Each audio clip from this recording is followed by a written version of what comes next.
Okay, I'm going to walk you girls through your grasshopper dissection today. I have to admit the grasshoppers gross me out a little bit. That's why I have my gloves on today. The first thing that you're going to do is pick up your grasshopper and observe that it has 3 body sections. If you remember, one characteristic of all arthropods is that their bodies are segmented.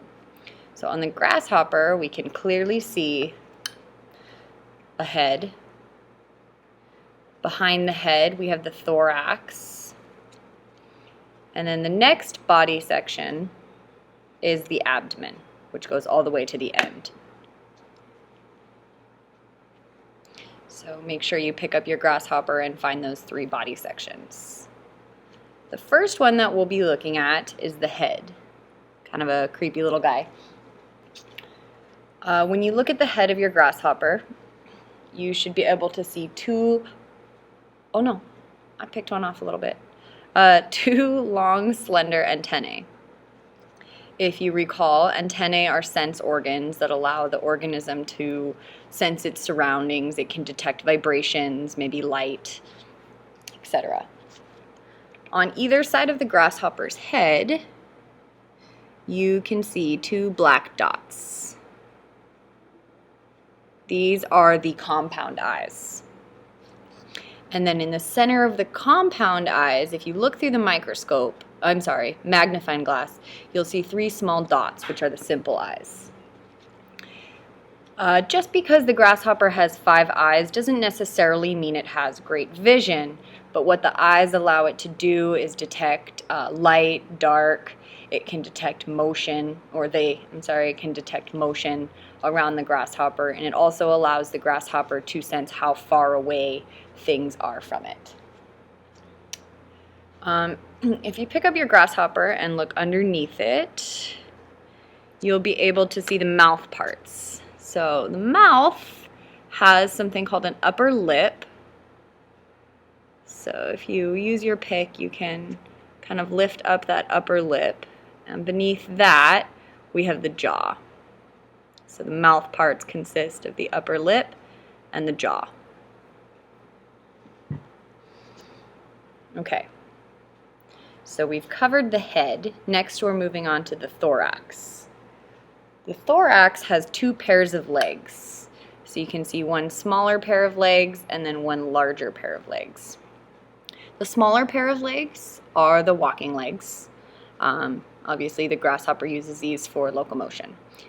But the interesting set is this second pair of legs, which are the jumping legs. You can tell they have a lot more capability of movement and of providing that grasshopper with the leap that we so commonly see them doing in the grass and stuff. So the jumping legs are divided into 3 sections. This first thicker section is the femur, kind of like our own femur bone, which is on our thigh. The next section is the tibia. The tibia can be comparable to our shin. If you'll notice, there's these little spikes on the tibia. Those spikes aren't necessarily for defense, but they allow the grasshopper to kind of latch onto vegetation so that when it jumps up onto a tree or onto a leaf, it's not going to slip off. And like us, the grasshopper has a little joint down here. Remember, jointed appendages.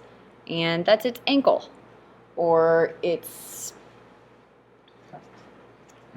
tarsus.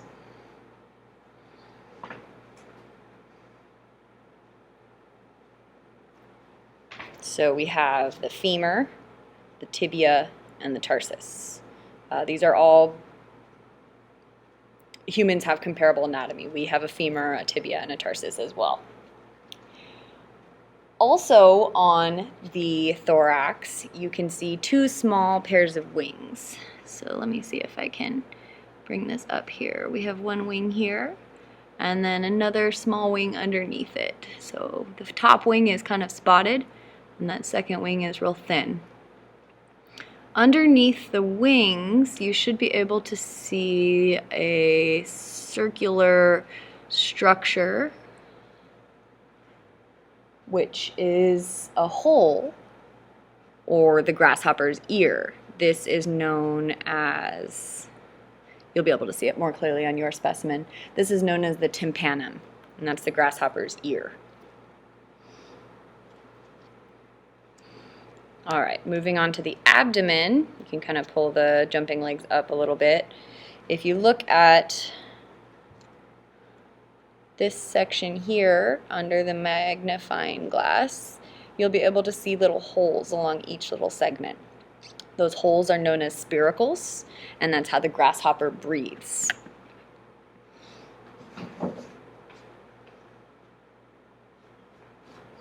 Your job now is to draw the external anatomy of the grasshopper. So you want to draw what you see, make sure to label the 3 sections. On the head, make sure to label the antennae, the compound eyes, the simple eyes, and the mouth parts. On the thorax, you'll want to label the 2 sets of legs. On the jumping legs, make sure to label the femur, tibia, and tarsus. You'll also label the wings as well as the tympanum, or the ear. And on the abdomen, you'll want to make sure to label those spiracles, or the breathing structures of the grasshopper.